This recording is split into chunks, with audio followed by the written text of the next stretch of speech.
Hello, everyone. Yes, we can get started. My name is Omer, and I'm from Meta. Today, I'll be talking about Autoreload in production, or basically how we help to improve developer productivity by utilizing and improving Autoreload feature inside Meta's internal notebook product. A little bit about myself. I'm a software engineer working on notebooks technologies for the last 3 years at Meta. Aside of work, I love to travel with my family, and that's a photo of us traveling last year in Thailand. Shared my LinkedIn profile if you're interested in this talk or in general talking about notebooks inside Meta or enterprise company. Feel free to reach out. The agenda for today, we're going to start explaining a bit about the characteristics of how it is to be a developer and work as an engineer at Meta scale, and the challenges that Autoreload helps to solve. Aside of that, and then we'll go into explaining it about the internal behavior of Autoreload and the improvements we've done over there. How we took then we'll talk about how we took and leveraged the improvements and integrated that inside main developer workflows. We'll have some cool demos later, and we'll also share details about the impact measurements that we had. Okay, before diving into what Autoreload is, I want to discuss a bit about what Bento Notebooks are. Bento Notebooks is the internal version, customized version of Notebooks product that we built internally inside Meta. Now one may ask, why build a customized notebook product? Why not just use Jupyter Notebooks? It's a great product. It is an amazing product. We found a few advantages by rebuilding the notebook product based on the internal Meta tech stack. For example, practically it's much easier for us to integrate with internal APIs and tools available inside Meta. For example, it helps us to enforce strong privacy standards, security requirements, and just improve the features inside our notebooks. For example, enhanced authoring capabilities. There are teams at Meta working on building linters for Python, autocomplete. So it's much easier for us to integrate that based on inside Bento platform. The name Bento comes from Bento box term. We kind of try to illustrate for users how easy it is and that all their analytical and ML tools comes together in a single notebook experience. So in this talk, we're going to focus on one feature that we build on top of Bento platform, and that's the Autoreload feature. So what is Autoreload or Autoreload? Basically, the ability to edit some code and then being able to apply those changes on top of a long-running process without having to restart your process. Interactivity is a key component for notebook experience, and users usually have that interactivity when they change code inside their notebooks. And Autoreload comes and helps with interactivity when you want to change code inside modules that you import to your notebook. Now in Python, there is a very popular Autoreload extension called Autoreload 2. Probably most of you used or are using these 2 lines of code. And if not, don't worry, I'm going to explain about that and how it works internally. But before going into Autoreload, I want to explain a bit about characteristics of how it is to work as an engineer at a Meta scale. One of the main characteristics that you see as a developer is that you work inside a monorepo. A monorepo is basically a single repository for all the different products and tools available inside Meta. So think about a single repository that contains hundreds of thousands or millions of files. And it has this kind of approach has a lot of advantages. For example, it really helps to enforce the open culture that Meta believes in. It's easy to see code of other teams, so it's easy to, if you see kind of a problem, it's easy to send a fix for something that you see. It's also just easy if you want to use some kind of an API, just easy to search across the code base and find similar patterns for how other people use this API. It's also just easy to switch between teams because all the tools is similar. It also helps to collaborate between teams. It does possess a few challenges, mostly for folks like us building developer tools. And for example, the build system now needs to handle a different scale of number of files. The dependency graph tends to be larger, and this causes that build time and import time are usually longer. And AI developers, which are one of the main user base of notebooks, have this kind of problem for a larger extent. For example, because the modules that they use usually have large dependency graph. For example, just importing PyTorch can take roughly between 30 to 1 minutes in this kind of environment. And all of this problem is even taken to a larger extent because how Python machinery works, which is eagerly, it doesn't do anything lazily, meaning that let's say that you import something, some kind of a module, and this module have like 20 other different modules. Even if you don't use any kind of symbols like that, Python will go and execute all these different import statements. Now, nobody wants to be like the dude over there, just waiting for something to load. And there are like a lot of teams trying to improve this workflows. And I'm going to show you how we as a notebook team help to improve that. So we wanted to, how Autoreload in general helps with that. Take a look on the authoring inner loop dev cycle. We have, let's say that you want to do some changes. So you do some coding. And then if you have, you may need to go through like a build process, which is usually in Python we don't have to build anything. But again, under the circumstances of a monorepo, building a package system like pip may be a bit more complicated. So in this kind of environment, you may need, if you want to do some local changes, to build your C++ dependencies. So you have your build system, then you go and need to restart your process. You need to pay the cost of import time. Maybe you have some initializations being done during then. And then finally you get to the print hello world or whatever you have in your main function or test file. And you can do this testing, and this cycle goes on and on as you iterate. And Autoreload basically does this kind of short circuit and really helps to improve the velocity. Now, in practice, if you work on a notebook and you load some data, you do some changes, you want to do an iteration for code that you change in one of your loaded modules. You have two options. One option is to restart your kernel, which can take in a notion of minutes to get back to the same state where you were. Or you can just call Autoreload, which takes a second. So the velocity improvements here is significant. Now let's talk a bit about how it works internally and what we did to improve that. But before going into Autoreload, I'll share a bit about context on how import machinery works. So assume a process that just starts and have this b.py file that has an import torch statement.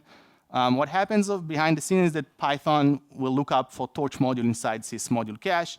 If it exists, great, it will take it from there. If it doesn't exist the same first time it saw that, it's just gonna create an object module, store it inside an attribute of module b.torch, and also store it in the cache. Next time when another file would want to import that, it will just take it directly from the cache. Now that's great, but that happens only during startup time, right? Now I want to see what happens during if after the startup time user want to change some code and how it works. So this is where Autoreload helps. But before going into Autoreload, explain a bit about importlib.reload, which is one of the major building blocks that is being used during the Autoreload feature. Importlib.reload is a native Python function provided by the runtime that helps you to take a module that was already loaded and exists in your process. It goes into the file that this module was loaded from, and it just creates a new module object in memory and stores that inside sysmodules.cache. Now, that's great, but one of the major problems with that, at least from the perspective of the user, once Autoreload, is that it doesn't update the references to this object, right? And this is where Autoreload 2 kind of like helps. But before, this is an illustration of how this works. So assume you have two files, mymodule.py and othermodule.py. In mymodule.py, you have an attribute with the value foo, and the other file just imports that. Now, after the process starts, you can see this visualization shows how the modules memory, how the modules looks in memory. So you have other module.mymodule that has a reference to another module object. that has an attribute with the value foo. Now, if you call importlib.reload, a new module object would get created, the cache would get updated, but other module doesn't update the reference. And if your user is actually accessing, in the entry point of the user is accessing other module, then it would not see the expected behavior of Autoreload. So it's great, but it's not very useful in practice for the use case that we talk about.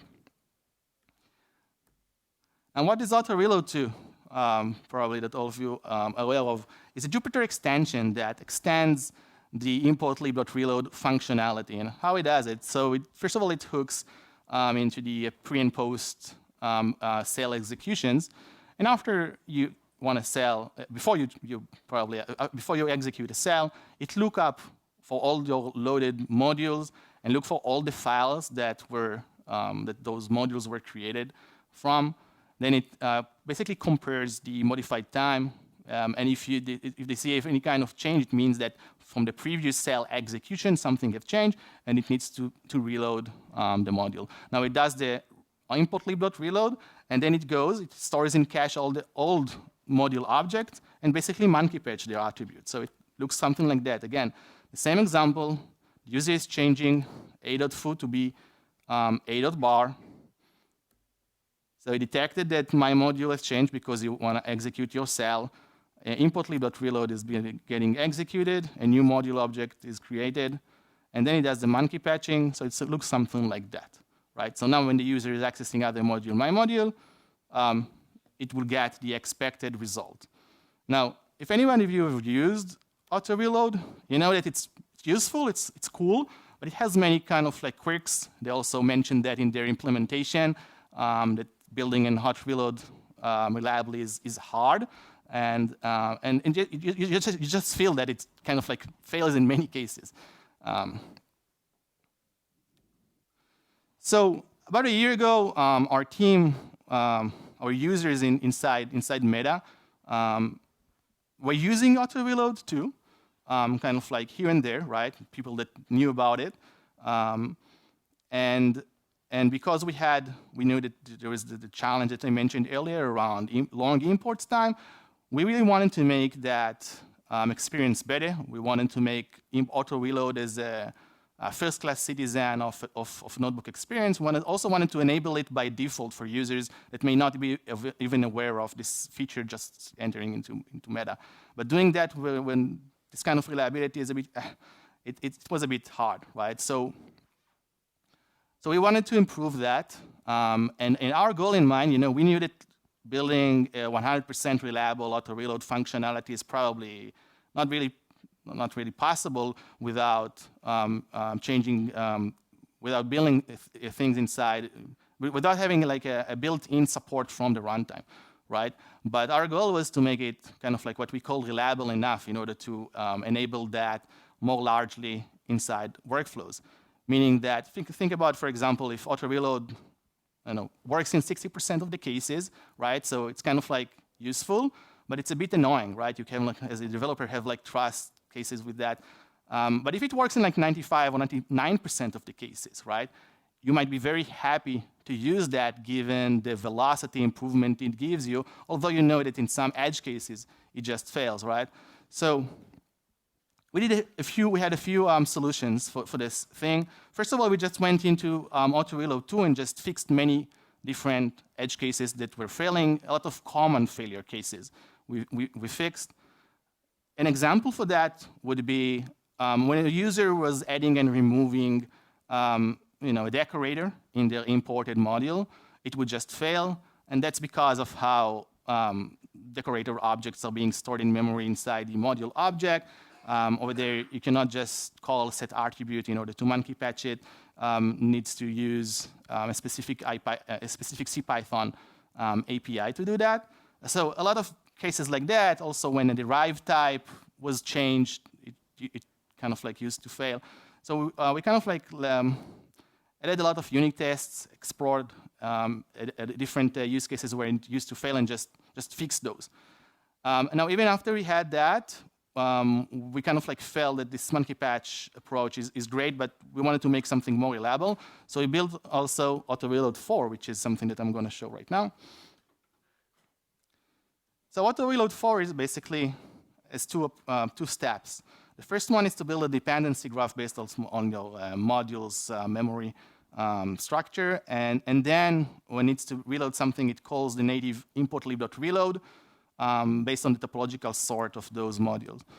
So in this example, you can see a modified module on the right-hand side, and all the purple marks of a module mention what we basically gonna eventually reload during this operation. So if you change some file and say modified, all the different dependencies is going to be reloaded as well. Now the improvements over here is that basically when the user accesses some kind of a module, then it doesn't go through the monkey patched objects. It goes through modules that were reloaded natively by the runtime. And just to show again the same example and visualize that, the user is changing foo to bar. We detected my module has changed. We call importlib.reload. The cache is being updated, and now we reload all the modules in the dependency graph. So we reload both my module and also other modules. So now when the user accesses other module, it have reference to my module, which is a non-monkey patched object created by the runtime.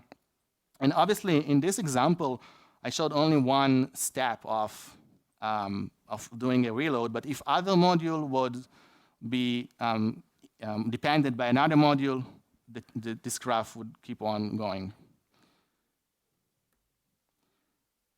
Now, this is a major improvement, but we do know that we have a few edge cases over here. For example, we build a dependency graph based on sys module. So if there is any kind of relationship, for example, if the user, from any reason, is passing a module objects to another class in the init, we don't store this kind of like edge in the dependency graph. And basically, just a general problem is that maybe importlib.reload may have side effects. This is a giant problem also with Autoreload too, but just because we do a bit of more reloads here, it can be like a bit of like a larger extent over here.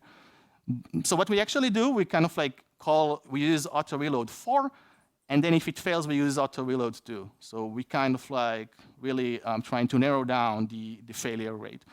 So we'll know after implementing that, although it was not perfect, it was significantly more reliable than the native original Autoreload 2.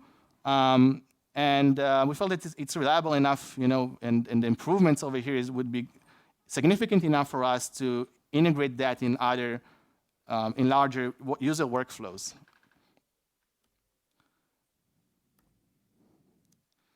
So what we did over here, we first of all extracted it from the API of Jupyter extension, and then we were able to integrate that also as a Jupyter extension, but in other use cases. First of all, we integrated inside the Bento Notebook surface, which is our web-based, similar to Jupyter notebook experience. Inside Bento Code, which is the notebook experience inside VS Code. We just integrated that inside an REPL that helps users at Meta to run Python unit tests in general. And we also just integrated that in just a general debugging Python process. Let's say that you're working in Meta and you're developing a Python service, and you were kind of like running this service locally to debug something in your application. Autoreload is hooked in over there, and you can do some local changes, and without restarting your service, you can auto-reload it. And in all those kind of applications, it's also enabled by default, right? So user doesn't have to kind of like know how to do that. If you worked with Autoreload, you also know that one of the main ways to debug it is by adding kind of like print statement. Then you can know what the changes were. And wanted to improve that experience, so we also integrated a Python debugger on top of it, so you can always add some kind of a breakpoint inside the code that represents the imported module. You'll hit this breakpoint, You can figure out what's the problem. You can do some changes. After you do some kind of modifications and changes, you can add another breakpoint, and you can iterate that from your notebook. So you get all the fancy stuff that Debugger provides, like stack traces and symbol information and things like that. Now I'm going to show 2 demos. Over here, I mentioned that we have 4 different use cases. I'm going to show demos for 2 of those. The first one is going to be the third one, the Python unit test. And it's going to be here. We'll see how users can go from VS Code, working on Python file, and in a single click can go into an IPython that helps them run unit tests very quickly using Autoreload. Tests can be ran quickly and efficiently using the Autoreload mechanism that is cooked into IPython. So what we have here is a test file in Python, very simple and basic, and over here an IPython that is ready to load and run those tests. Tests are simple, basically just printing something to the screen, but we did want to illustrate the benefits from Autoreload, so we import here Torch, although we don't use it, but we are going to pay the cost of the import time, and we're going to measure it over here and print it to the screen. So let's start with running those tests. It's going to take a few seconds over here now to import Torch and then to run the test. In the meantime, I can also tell you that we have a special operation over here that also knows to rerun the tests automatically after saving the file. So basically, if you make some modification, you're going to save the file. Autoreload is going to look if the file affecting your test. If it does, it's going to do the autoreload and rerun the test automatically. So all of that is going to happen very quickly. But for now, the first test completed running. We see that it took 31 seconds to complete the tests, and 30 seconds out of it was the time taking to import Torch. So all of the time we spent on importing the modules. Now let's illustrate how we can, let's say we want to iterate on this test and we want to change some code and we want to rerun the tests. Now we just need to save the file, as I mentioned earlier, and Autoreload is going to detect if the file affecting this test, and if it does, it's going to rerun the tests automatically. I'm going to save the file, and boom, we have now the new value being printed to the screen, and now the test took only 3 seconds instead of 30 as it used to take. And I can do that multiple times. Again, 2.8 seconds. So it's a much quicker iteration speed while you're developing it. It makes a very large impact on your development, and it's much faster than running the test from the beginning, closing the process and running it from scratch. I can also, let's say, let's cause this test to fail. Test failed, and I can come here and change it. Now everything goes fast. Now let's say that I have an issue. Let's bring this exception. I can also, a very cool operation that I want to show here is that you can also add a breakpoint. And after clicking save, see, I'm going to hit here the exception. I can observe the different variables. And now let's say that I understand what the problem is. Basically fixing the exception, clicking save, and everything reruns again. I need to have another breakpoint over here, killing the breakpoints, and that's it. So we have Debugger, we have a quick iteration speed, we have Debugger integrated into Autoreload, so we can really benefit from quickly iterating plus adding rich debugging capabilities to our tests. Okay, so this was the first demo. We have another one showing Tests can be ran quick. How we integrated that inside notebooks for helping users debug Python code. This is using what we call the Surface Bento code, which is the notebook experience we built inside VS Code. Inside notebooks in VS Code can help accelerate debugging capabilities of Python in Python files. So as you can see, we have, let's assume that we have a library function called getSum that we use in our application, and we suspect there is an issue with this method.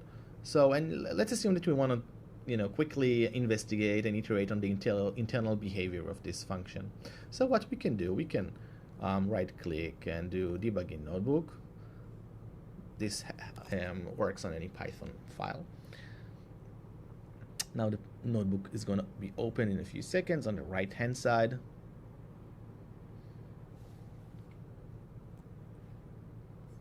Here it is. All the modules inside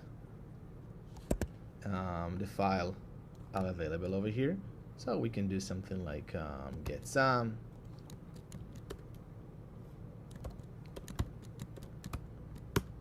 fix the import statement, and let's say that we want to run that and we expect to see 3, but we do see 1, so we understand there is a problem over here in the internal behavior. Now let's say that we want to add some print informations over here. So let's say that you want to quickly save that inside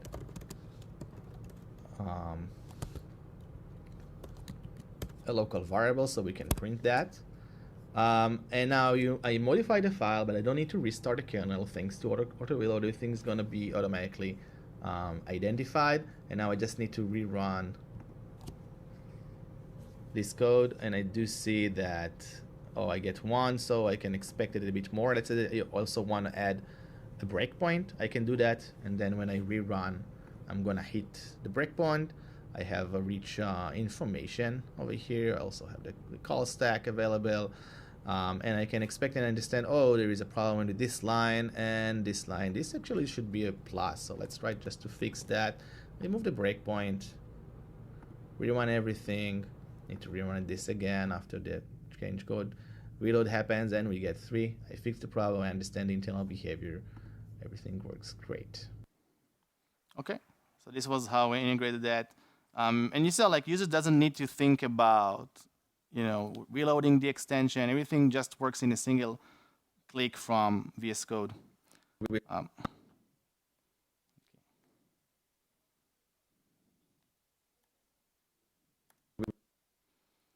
So a bit about we got great developer feedbacks. Folks said that it improved their velocity by 300x, or that it really improved their development, testing, and debugging capabilities. Side of qualitative feedback, we also have some quantitative numbers.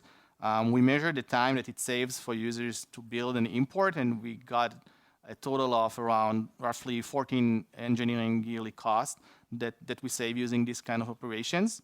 Now, just want to note that because of the iteration is now so much faster, it also probably changed the behavior of users. So they are doing more of this kind of like changes. So take these numbers that may be inflated because of this change behavior.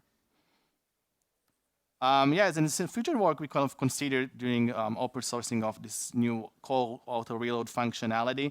And you also think about building native support of that to really make it a first-class citizen of Python. Using Meta's internal CPython, it's called Project Cinder. You can look it up as well. Yeah? Any kind of questions?